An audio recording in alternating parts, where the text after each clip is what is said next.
یہ جو عامر کیانی صاحب ہیں، انہوں نے جو مہربانیاں کی ہیں پاکستانی قوم کے اوپر جب تک یہ وزیر ہیلتھ تھے، جی ہاں، ان کی جو کارستانیوں کی لسٹ ہے وہ پوری قوم کو پتہ ہے. آج معصوم سی شکل بنا کے یہ جماعت چھوڑ رہے ہیں، اس کو تو پڑھ کے جیل میں ڈالنا چاہیے. تو یہ بیسیکلی اپنا آپ بچا رہا ہے کہ یار میں جماعت چھوڑتا ہوں، اس کے بدلے میں جو میں نے چوریاں کی ہیں نا اس قوم کے ساتھ، اور اس میں خان صاحب بھی مجرم ہے کیونکہ ان کے انڈر تھا یہ، وہ چوریاں معاف کر دو میری. یہ میں باتیں اس لیے کر رہا ہوں تاکہ پی ٹی اے والوں کو بھی سمجھ آئے کہ جب ہم آپ کو کہتے تھے نا کہ یہ ان کے ساتھ بھی سارے چور کٹھے ہوئے ہیں، اس وقت آپ کو نہیں سمجھ آتی تھی یہ بات. پھر جہانگیر ترین صاحب جب چھوڑ گئے تو آپ نے کہا ہاں اب چور ہو گیا، یہ چھوڑ گیا. جب تک اندر تھا پھر بالکل ٹھیک تھا. فواد چودھری صاحب دیکھ لیں، جنہوں نے مسلسل عمران خان صاحب کو ٹیون کر کے اور یہ وہ بندہ ہے جو خود اسٹیبلشمنٹ کی گود میں رہے پوری زندگی، اور یہ وہ ڈیموکریٹک بیانیاں لانچ کر کے اینڈ پہ دیکھ لیں وہ کیا ہوا ہے.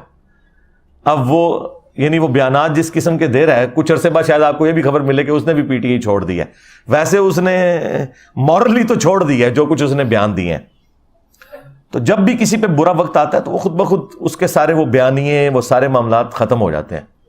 یہ ساری باتیں میں اس لیے اپنے پلیٹ فارم سے کرتا ہوں کہ پاکستان میں سیاست اور مذہب اس طرح جڑی ہوئی ہے، اور خصوصاً ہماری جو ینگ جنریشن ہے نا، وہ تو خان صاحب کی وجہ سے پالیٹکس کے ساتھ اٹیچ ہوئی ہے، اور خان صاحب نے جو مذہبی ٹچ دیا ہے اور جو مذہبی تڑکا لگایا ہے اپنی سیاست کو، اس کی وجہ سے ہمارے بھی جو ٹین ایجرز بچے ہیں نا، وہ بھی مطلب ایک مذہبی پیشوا کے طور پر پولیٹیکل لیڈرز کو دیکھنا شروع کر دیتے ہیں.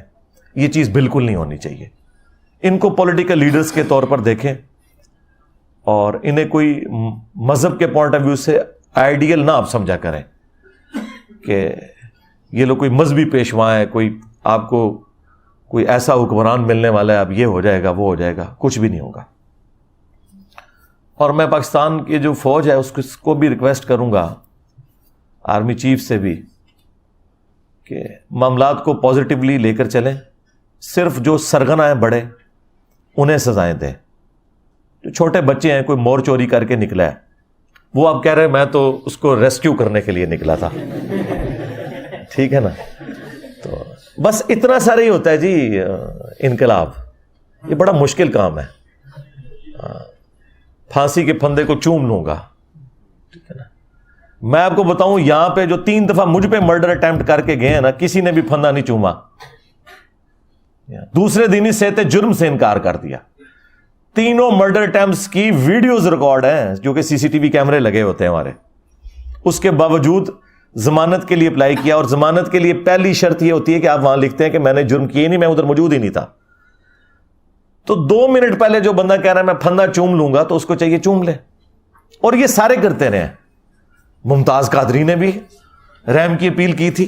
اور سب سے بڑی بات جو آپ کو بتاؤں، جس کے اوپر پورا معاملہ انہوں نے کھڑا کیا ہوا ہے، غازی علم الدین، اس نے بھی صحت جرم سے انکار کیا تھا. وہ ڈاکومنٹس ابھی بھی موجود ہیں ہماری عدالتوں کے اندر. ایک سوال اس سے پوچھا جج نے، تم نے یہ چھری خریدی تھی؟ اس نے کہا نہیں. تم فلاں جگہ موجود تھے؟ نہیں. تم نے اس کو مارا؟ نہیں. ہر ایک کے آگے نو لکھا ہوا ہے. اور آپ کو بتاتے ہیں کہ جی وہ پھندا چوم لوں گا. جس طرح دین کے نام کے اوپر آپ کو دھوکہ دیا انہوں نے، بزرگوں کی تعلیمات دی قرآن و سنت کو چھوڑ کے، اس طرح یہ جو ہیرو بھی اکثر کھڑے کیے ہوئے ہیں نا آپ کے، یہ بھی وہی کچھ ہی ہیں. اللہ ماشاء اللہ کوئی بندہ ہو تو. اس وقت پکڑے اس لیے نہیں جاتے تھے کہ میڈیا میں ان کے بیانات نہیں ہوتے تھے اور کول و فیل کا تضاد آپ دکھا نہیں سکتے تھے. آج کل آپ دیکھیں نا، پرانی کوئی اسٹیٹمنٹ وہ چلاتے ہیں ایک پولیٹیکل لیڈر کی، پھر تازہ چلاتے ہیں، کہتے ہیں دیکھو پہلے یہ کہہ رہا تھا اب یہ کہہ رہا ہے، اور بالکل 180 ڈگری ہوتی ہے، تو وہ پکڑے جاتے ہیں. لیکن پرانے لوگ اس طرح پکڑے نہیں جاتے تھے. وہ بند کمروں میں بیٹھ کے جو سازشیں کرتے تھے وہ کبھی کھلتی نہیں تھی، اور جو کھولنے لگتا تھا اسے قتل کروا دیتے تھے. اب آپ کسی کو قتل بھی کر دیں، جو بھائی ویڈیو چڑھ گئی یوٹیوب پہ اور آپ کا پول کھل گیا، وہ ویڈیو تو کوئی نہیں قتل کر سکتا. وہ بزرگ مار دیتے میں جڑے نگاہ مار کے تے چیزاں غائب کر دیں سن. ہاں ان کا قاتل میں ہوں. تو علمی طور پہ میں نے ان سب کو اللہ کے فضل سے قتل کر دیا. میں نے کیا کیا, اللہ نے میرے ذریعے قتل کروا دیا علمی طور پہ, الحمدللہ. تو آئندہ کے لیے بھی ہوش کے ناخن لیں آپ لوگ. اب کوئی نیا سپر مین عمران خان صاحب کے بعد لانچ نہ ہو رہا اور آپ پھر اس کے پیچھے لگ جائیں, ٹھیک ہے. تو اس لیے بچ کے رہیں اس طرح کے معاملات کے اندر. پالیٹکس کو پالیٹکس رہنے دیں. اس کو جب مذہبی ٹچ لگتا ہے نا تو آپ سمجھ جائیں کہ یہ مذہبی ٹچ اس لیے ہو رہا ہے کہ آپ کو یوٹیلائز کیا جائے اپنے مقاصد کے لیے, بس صرف یہ ہوتا ہے. اور آخری ریکویسٹ میں آرمی چیف سے کروں گا کہ اگر آپ نے واقعی سزا دینی ہے نا تو وہ جو ہمارے افلاطون تھے, وہ سائنٹسٹ جنہوں نے یہ سارے تجربات کیے تھے اور پاکستانی قوم کا مینٹل ماڈل بدلا, جس کی وجہ سے آج بچے فوج کو گالیاں نکال رہے ہیں, وہ جو سائنٹسٹ ریٹائر ہو کے خواہ وہ فوج میں سے خواہ عدلیہ میں سے اپنے گھروں میں بیٹھے ہوئے سکون سے بڑی سکرینوں کے اوپر یہ تماشے دیکھ رہے ہیں اور پاکستانی قوم کا اور پاکستانی فوج کا مذاق اڑتے ہوئے دیکھ رہے ہیں, ان کو سب سے پہلے پکڑیں. اور اگر آپ ان کو نہیں پکڑ سکتے نا تو پھر یہ سارے کا سارا کریک ڈاؤن, یہ سارے کا سارا بلیک ڈے اس کو ڈکلیئر کرنا, اس کا کوئی فائدہ نہیں ہے. کیونکہ جب تک چور کی ماں کو نہیں نہ ماریں گے آپ, یہ چور نئے پیدا ہوتے رہیں گے. تو اصل مجرم وہ لوگ ہیں جو یہ سارے تجربات کرتے ہیں اور اب سکون سے بیٹھ گئے ہیں گھروں میں. رہ گئے یہ بچے, ان بچوں کو تو انہوں نے یوز کیا تھا, تو اس وقت تو یہ بچے آپ کے اپنے بچے تھے. اب ان بچوں کو ڈسون تو نہ کریں, خود ان کو یہ راستہ دکھا کے. ہو سکتا ہے آج کی قیادت یہ کہ جی ہم اس سسٹم کا حصہ نہیں, وہ پرانی قیادت تھی. تو بھئی یہ بچے بھی پرانی قیادت نے بنائے ہوئے تھے. اگر آپ اس پرانی قیادت کو سزا نہیں دے سکتے تو ان بچوں سے بھی درگزر کریں.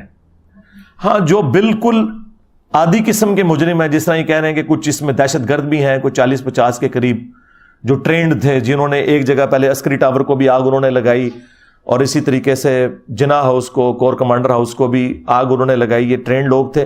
جو اوپر کے جو لوگ ہیں انہیں پکڑیں. یہ جو ہزاروں میں آپ نے لوگ پکڑے ہوئے ہیں اور پھر آپ فوجی عدالتوں میں کہہ رہے ہیں مقدمات چلائیں گے, یہ تو بیچاروں کی زندگیاں پوری پوری سپائل ہو گئی. ان کے تو پیچھے سارے رل گئے, ان کے ماں باپ بھی, بیوی بچے بھی. تو یہ تو آپ لوگوں کی خاطر اس وقت قربانی کا بکرا بنے تھے. تو اب میرا خیال ہے انہیں معاف کریں اور صرف بڑوں کو پکڑیں. اس میں بھی جو ماسٹر مائنڈ ہیں اور جو ادھر یعنی جو آگے پیش تھے ٹرینڈ لوگ, جو عام بچے اب 7-8 ہزار بندہ اسے پکڑ کے جیلوں میں ڈالیں گے. وہ 7-8 ہزار بندہ کوئی ٹرینڈ تو نہیں تھا, وہ تو بس لائی لگ تھے. اس وقت تو کتنے شوق سے لوگ جا رہے تھے. اب آپ دیکھ رہے ہیں ایک ایک کر کے بندوں کی ویڈیوز آ رہی ہیں کہ جی مجھ سے یہ غلطی ہو گئی, میں معافی مانگتا ہوں.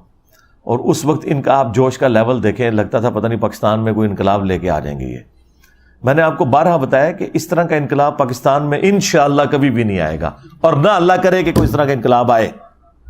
ہاں یہ ذہن میں رکھیے گا, کیونکہ پھر مخالفین کو انہوں نے زندہ نہیں چھوڑنا.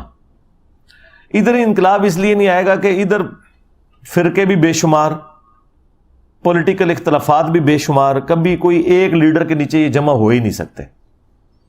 اور نہ اس طرح کا انقلاب آ سکتا ہے جو لوگ کہتے ہیں ایران میں آیا, تو ایران میں فرقہ ایک تھا شیعہ, لیڈر بھی ایک تھا, اور وہاں وہ لیڈر کا مطلب لیڈر ہے. یہاں پاکستان میں 22 کروڑ عوام میں سے 15 کروڑ عوام یعنی بریلوی فرقہ یہ کہتا ہے کہ امام کعبہ کے پیچھے نماز ہی نہیں ہوتی.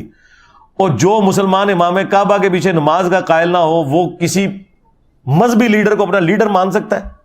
سب سے بڑا اگر کوئی لیڈر ہے یعنی جو نان مسلم مسلمانوں کے بارے میں سوچتے ہوں گے, تو وہ یہی سمجھتے ہوں گے جس طرح ویٹیکن سٹی میں پوپ بیٹھا ہوا ہے, اس طرح خانہ کعبے کا جو یا مسجد نبوی کا امام ہے وہ ان کا لیڈر ہوگا. اس کے پیچھے تو کہتے ہیں یہ نماز ہی نہیں ہوتی. کھیت ہے مٹی انقلاب آنا تھوڑا نہیں, کبھی بھی نہیں آنا. تو اس طرح کے جو انقلابات ہیں نا, وہ بس جذباتی باتیں ہوتی ہیں, کچھ بھی نہیں اس میں سے نکلنا ہوتا. تو آئندہ کے لیے بھی ہوشیار رہیں, چپ کر کے اپنی قبر و آخرت کی تیاری کریں اور اپنے بچوں کو توحید کے اعتبار سے ایجوکیٹ کریں. انشاءاللہ ہماری آنے والی نسلیں پہلے وہ پاکستان دیکھیں جس میں فرقہ واریت نہ ہو, پھر اللہ تعالیٰ انہی میں سے کسی کو ایک آپ کا لیڈر بھی بنا دے گا. لیکن اگر فرقے بنے رہیں گے تو بھائی میں نے آپ کو پہلے بھی بتایا, بریلویوں کی حکومت آئی تو اہل حدیث پھر نہیں بچتے, اور اہل حدیثوں کی حکومت آ گئی تو بریلوی بھی نہیں بچتے, ان کے مزار بھی نہیں بچتے. یہ میں آپ کو بتا دوں. لہٰذا یہاں کوئی اس طرح کے انقلاب وغیرہ کے معاملات کو آپ نہ سمجھیں. اور پھر آج کے اس ماڈرن دور کے اندر چونکہ کنٹریز بن چکے ہیں, عدالتیں ہیں, پولیس کا نظام ہے, فوج کا نظام ہے. یہ پرانے زمانوں میں ہوتا تھا کہ آپ کسی بادشاہت میں گھس جائیں اور پکڑ کے آپ گلا کاٹ دیں بادشاہ کا اور خود اس کی کرسی پہ بیٹھ جائیں تو نیکسٹ بادشاہ آپ بن جاتے تھے. پوری کی پوری رعایا آپ کی ہو جاتی تھی, اس کے نیچے بھی جو فوج ہے وہ آپ کی ہو جاتی تھی یا وہ قتل ہو جاتی تھی. آج اگر آپ کسی وزیر اعظم کو اسیسینیٹ بھی کر دیں, اسی کی پارٹی سے دوسرا بندہ وزیر اعظم بن جائے گا, کیونکہ اسمبلیوں نے اپنے 5 سال پورے کرنے ہیں. اسے انشور کون کرے گا؟ جوڈیشری کرے گی, فوج کرے گی, کیونکہ وہ تو آئین کے ساتھ کھڑی ہوئی ہوگی. لہذا اب اس طرح کے انقلاب نہیں آ سکتے اس ماڈرن دور کے اندر. نہ آپ اس طرح کی کوئی آپ کو امید دلائے تو آپ یہ سمجھیں کہ ایسا کچھ ہو سکتا ہے. کچھ بھی نہیں ہو سکتا. یہ سب آپ کو کہانیاں کرواتے ہیں. ہوش کے ناخن لیں, اپنی فکر کریں, اپنے بال بچوں کی فکر کریں, دنیا کی بھی ان کی اور آخرت کی بھی فکر کریں. ملک کی اکانومی آپ کے سامنے ہے. میں اس پہ تو حیران ہوں کہ بلیک ڈے کے حوالے سے کتنی ایڈورٹیزمنٹ چل رہی ہے. یہ اسی طریقے کی ایک ایڈورٹیزمنٹ ہے جو وہ بابا ڈیم جو تھے ہمارے وہ چلایا کرتے تھے اور کہتے تھے میں ریٹائرمنٹ کے بعد ڈیم کے باہر خیمہ لگا لوں گا. تو وہ کبھی نکلے بھی نہیں دوبارہ, اور وہ بعد میں پتا چلا کہ وہ چندہ جتنا انہوں نے اکٹھا کیا اس سے زیادہ کے اشتہارات چلوا دیے انہوں نے.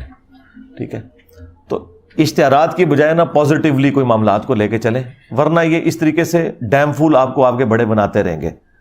ہر آنے والا بڑا جو ہے نا وہ نئی کوئی ایک سٹوری آپ کو بیچتا ہے اور پاکستانی عوام اس کے پیچھے لگ جاتی ہے, اور اس طریقے سے معاملات. حالانکہ اس وقت اگر کوئی ہنگامی طور پر کوئی ایڈورٹیزمنٹ چلنی چاہیے تو وہ یہ ہے کہ ہمارے بڑے ہمیں بتائیں کہ انہوں نے پاکستان کی اکانومی کے لیے کیا سوچا ہے. اصل مسئلہ اس وقت ہمارا یہ ہے کہ ہمارے ڈاکٹرز, انجینئرز بھی بے روزگار پھر رہے ہیں. آپ نے ان کے لیے کیا سوچا ہے؟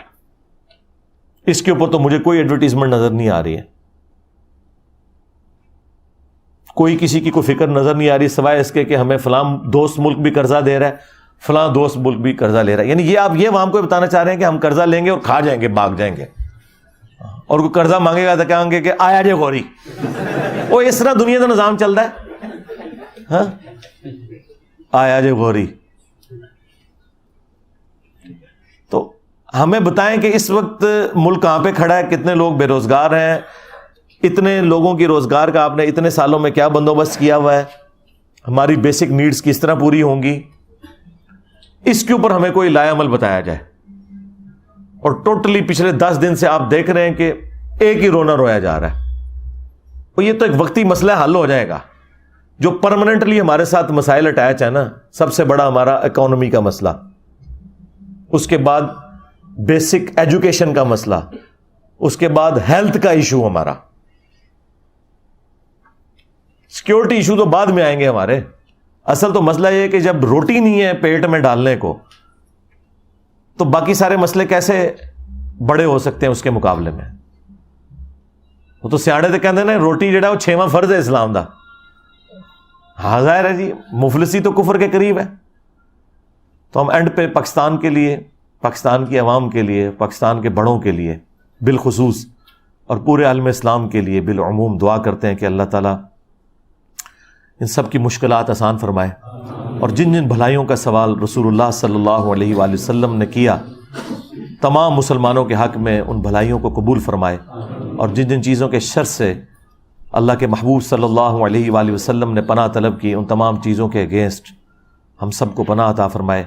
ربنا آتینا من لدنک رحمہ وہیئ لنا من امرنا رشدا. اللہم ربنا آتینا فی الدنیا حسنہ وفی الآخرۃ حسنۃ وقنا عذاب النار.